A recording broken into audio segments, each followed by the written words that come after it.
So what is cross-collateralisation? Let's look at this in practice by going through an actual scenario. Let's say in this scenario, you are a homeowner with a property valued at $800,000 and you're looking to buy an investment property for $500,000. You have equity available of $140,000. Essentially, cross-collateralisation occurs when you have one loan secured by two or more properties.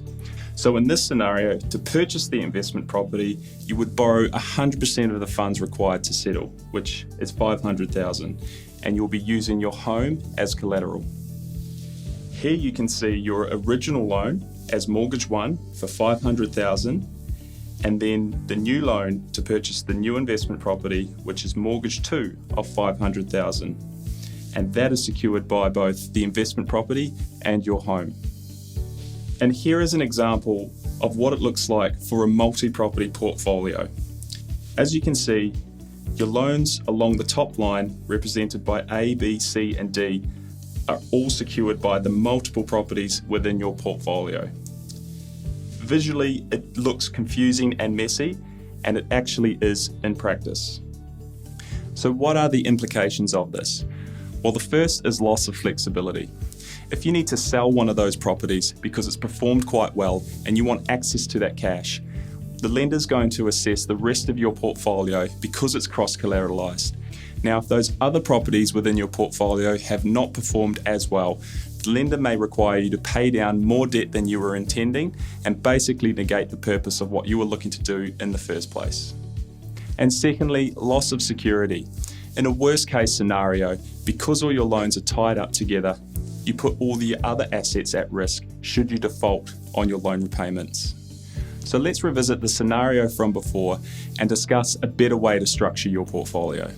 The first step would be to draw out the equity available in your current home.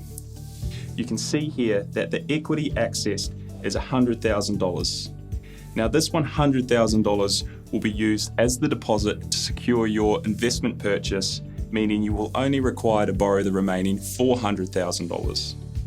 So as you can see, mortgage 1 is the existing loan that you had against your home for $500,000, and there's now mortgage 2, which is the cash out loan or the equity loan, which is $100,000, which we said was the deposit used to purchase the investment.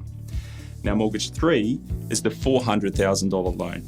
Now you can see each of those loans are individually secured by only one property.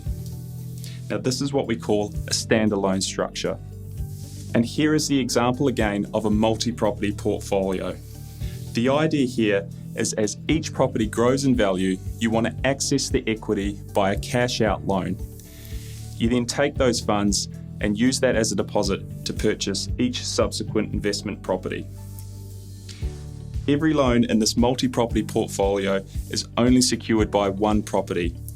In this example, you could potentially take all of your different properties to different lenders to take advantage of specific offerings at the time and potential policies that are best reflective of your situation.